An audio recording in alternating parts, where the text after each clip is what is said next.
नमस्कार दोस्तों, स्वागत है आप सभी का अपना YouTube channel success by AD sir and team में। दोस्तों, आज हम लोग प्राचीन भारत हिस्ट्री में प्राचीन भारत से संबंधित दोस्तों आज एक नए टॉपिक लेकर आए हैं, वैदिक काल। तो दोस्तों, आज की क्लास में हम लोग वैदिक काल से संबंधित महत्वपूर्ण प्रश्नों पर चर्चा करने वाले हैं दोस्तों। तो आपके स्क्रीन पर दोस्तों क्वेश्चन दिख रहा होगा। पहला क्वेश्चंस, अब आप लोग पेन और कॉपी लेके बैठ जाइए दोस्तों, खुद से जो है सॉल्व करने का प्रयास भी करिए और जो है दोस्तों यहाँ पर भी आपको आंसर बताया जाएगा। तो आपके स्क्रीन पर दोस्तों दिख रहा है, वेद शब्द का अर्थ है ज्ञान, बुद्धिमत्ता, कुशलता, शक्ति। दोस्तों, अगर देखा जाए तो वेद का अर्थ ज्ञान होता है दोस्तों। वेद का अर्थ क्या होता है दोस्तों? ज्ञान होता है। इस पे कुछ एक्स्ट्रा चर्चा करते हैं। तो वेद के संकलनकर्ता वेद व्यास को माना जाता है। वेद का संकलनकर्ता दोस्तों किसको माना जाता है? वेद व्यास को माना जाता है। वेदों में जो दो वेद के संकलनकर्ता थे, वेद व्यास। ठीक है दोस्तों, वेदों के संकलनकर्ता कौन थे? वेद व्यास। और वेदों को दोस्तों अपौरुषेय भी माना जाता,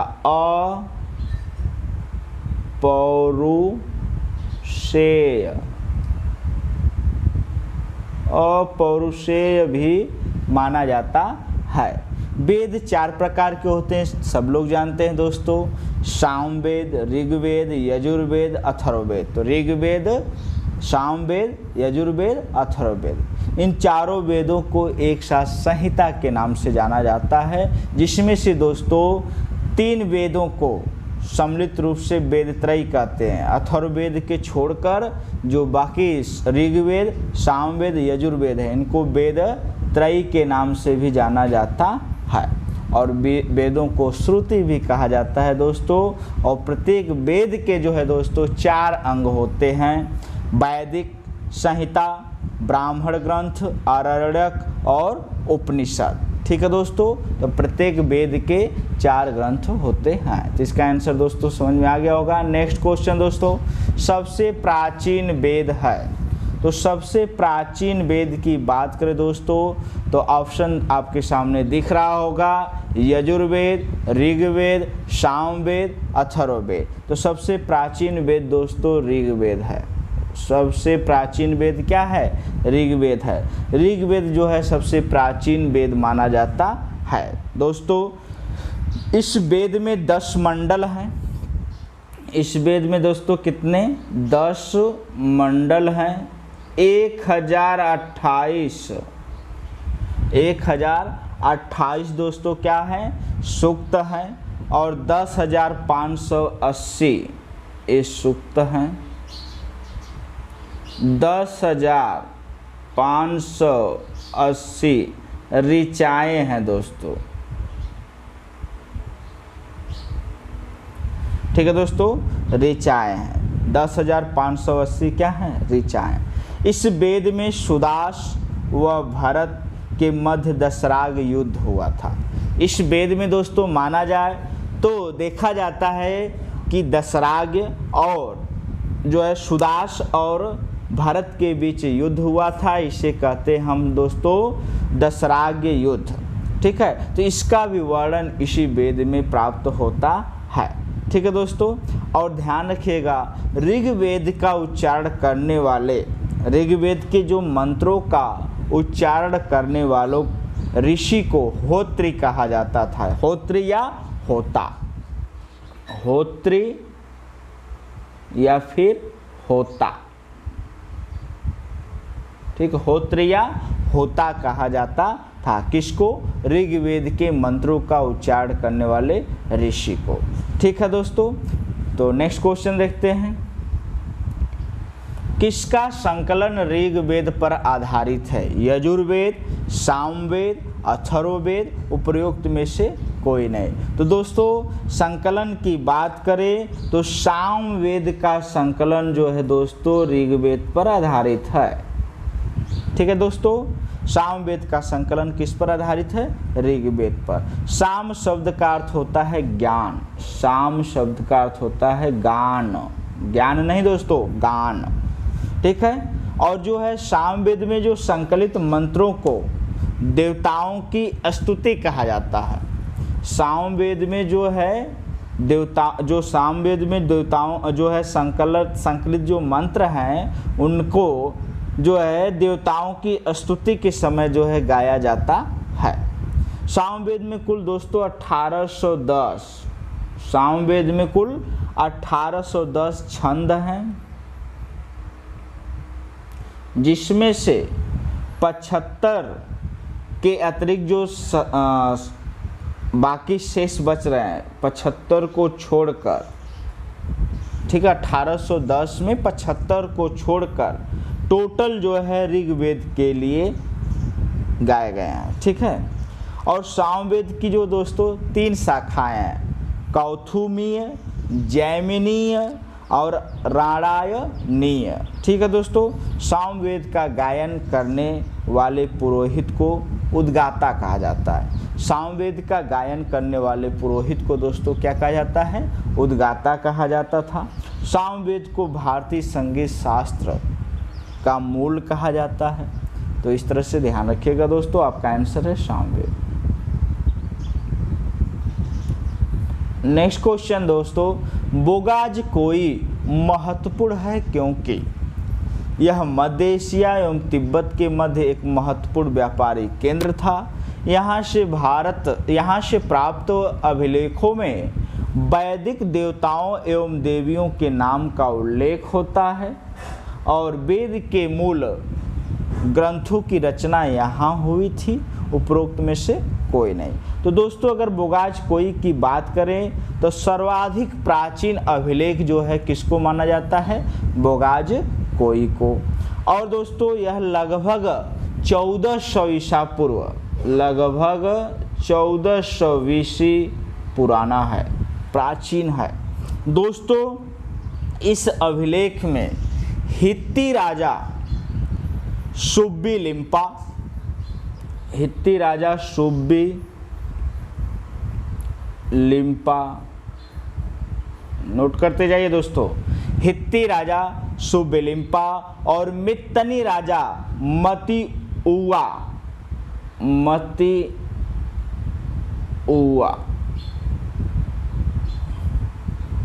ठीक है, मित्तनी राजा मती उवा के मध्य हुई संधि का उल्लेख किया गया।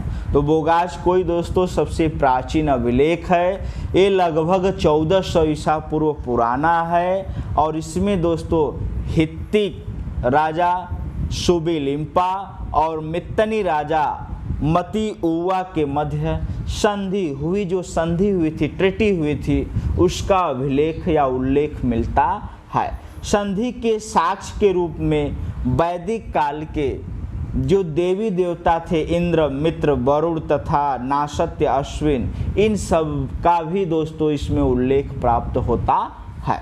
ठीक है दोस्तों, तो इस तरह से आंसर जो आपका होगा दोस्तों बी होगा। यहाँ से प्राप्त अभिलेखों में वैदिक देवताओं एवं देवियों के नाम का उल्लेख प्राप्त होता है, बोगाज कोई। ठीक है दोस्तों, बोगाज कोई एक प्राचीन अभिलेख है जो लगभग 1400 ईसा पूर्व थे और इसमें दोस्तों इस संधि हुई थी किसके? हित्ती राजा जो है सुब्बी लिम्पा और जो है मित्तनी राजा जो है मती उवा के बीच जो है क्या हुआ था दोस्तों? संधि का उल्लेख इस अभिलेख में प्राप्त होता है। और दोस्तों वैदिक काल के देवी देवता इंद्र, मित्र, वरुण, नासत्य, अश्विन, इन सब का भी उल्लेख मिलता है। तो दोस्तों यही है आपका आंसर बी।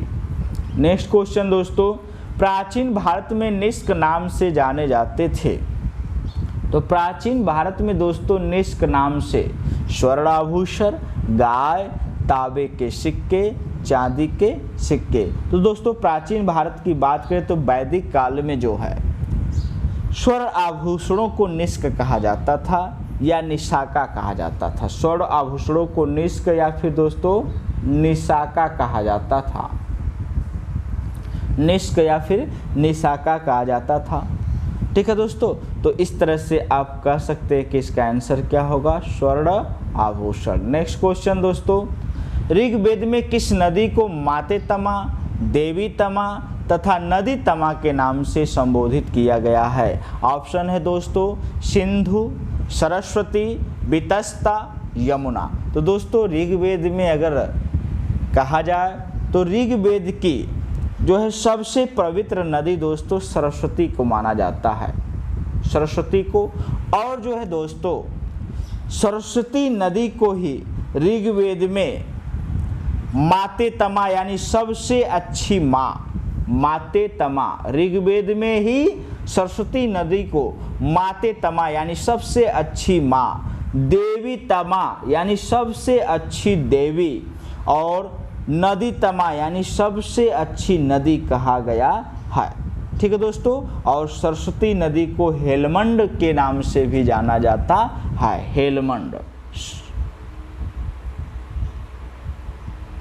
ठीक है दोस्तों, तो ऋग्वेद की सबसे पवित्र नदी सरस्वती नदी है, और सरस्वती नदी को ही ऋग्वेद में माते तमा यानी सबसे अच्छी माँ, देवी तमा यानी सबसे अच्छी देवी एवं नदी तमा यानी सबसे अच्छी नदी के नाम से संबोधित किया गया है, और सरस्वती नदी को हेलमंड के नाम से भी जाना जाता है। नेक्स्ट क्वेश्चन दोस्तों, आपके स्क्रीन पर दिख गया होगा, पुराणों की संख्या है। तो दोस्तों इसका आंसर तो सबको पता होगा, तो ऑप्शन बताइएगा दोस्तों 6, 18, 19, 21। तो इसका आंसर दोस्तों सबको पता है कि पुराण जो है कितने हैं, 18। पुराणों की संख्या 18 है दोस्तों। तो पुराणों की संख्या कितनी है, 18। कौन कौन दोस्तों, आप पेन कॉपी लेके बैठ गए हैं तो आप नोट कर लीजिए दोस्तों। पुराणों की संख्या नंबर 1, जिसे ध्यान रखिएगा,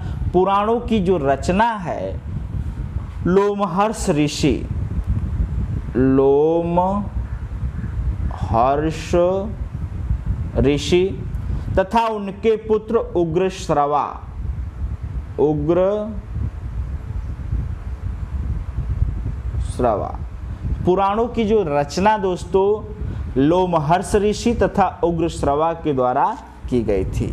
और दोस्तों हम आते हैं पुराणों की संख्या। तो पुराणों की संख्या 18 है, जिसमें पहला मत्स्य पुराण, मार्कंडे, भविष्य, वामन, ब्राह्मण, ब्रह्मवैवर्त, ब्रह्म, भागवत, बाराह, विष्णु, वायु, अग्नि, नारद, पद्म, लिंग, गरुड़, कूर्म, स्कंद पुराण। तो दोस्तों एक प्रश्न अलग से भी आएगा कि सबसे प्राचीन पुराण, तो सबसे प्राचीन पुराण दोस्तों मत्स्य पुराण। ठीक है दोस्तों, तो 11 पुराण है, नोट कर लीजिए। पुराणों की संख्या 18 और पुराणों की रचना दोस्तों लोमहर्ष ऋषि तथा उनके पुत्र उग्रश्रवा के द्वारा की गई। नेक्स्ट क्वेश्चन दोस्तों आपके स्क्रीन पर दिख गया होगा, यज्ञ संबंधी विधि विधानों का ज्ञान होता है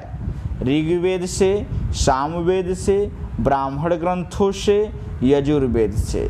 तो दोस्तों यज्ञ की बात करें तो अगर बात करें तो यजुर्वेद जो है इसमें दोस्तों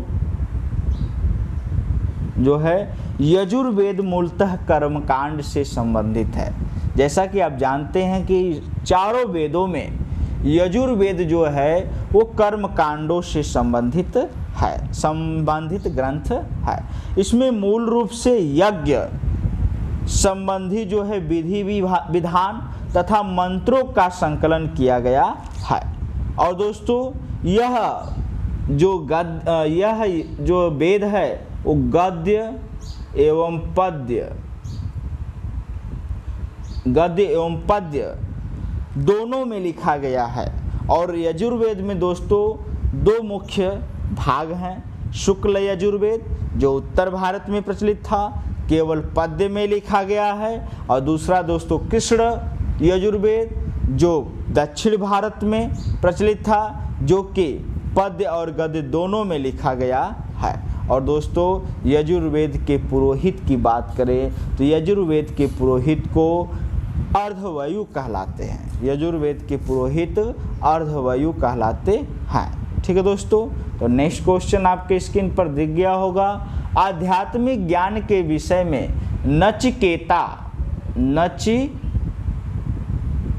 आधुनिक आध्यात्मिक ज्ञान के विषय में नचिकेता, यम और संवाद किस उपनिषद में वर्णित है? बृहदारण्यक उपनिषद में, छंदोग्य उपनिषद में, केन उपनिषद में, कठोपनिषद में। ठीक है दोस्तों, तो आध्यात्मिक ज्ञान के विषय में नचिकेता और यम का संवाद। तो दोस्तों जो है देखा जाए तो इसका आंसर जो होगा आपका कठोपनिषद में। ध्यान से समझने का प्रयास करिए दोस्तों। कठोपनिषद एक कृष्ण यजुर्वेदीय उपनिषद है जिसमें आध्यात्मिक ज्ञान के विषय में नचिकेता और यम का संवाद वर्णित है। याज्ञवल्क्य मैत्रेयी संवाद राजा और राजा जनक के दरबार में ब्रह्मचर्य को वर्णन बृहदारण्यक उपनिषद में किया गया है। लेकिन दोस्तों नचिकेता और यम का संवाद दोस्तों कठोपनिषद में किया गया है। तो कठोपनिषद दोस्तों एक प्रकार का यजुर्वेद, कृष्ण यजुर्वेदी उपनिषद है जिसमें आध्यात्मिक ज्ञान के जो है आध्यात्मिक ज्ञान के विषय में नचिकेता और यम के बीच संवाद का वर्णन किया गया है। ठीक है दोस्तों, नेक्स्ट क्वेश्चन आते हैं। पुरुष मेघ का उल्लेख किस ग्रंथ में हुआ है? कृष्ण यजुर्वेद, शुक्ल यजुर्वेद, शतपथ ब्राह्मण, पंचविश। तो दोस्तों पुरुष मेघ की बात करें,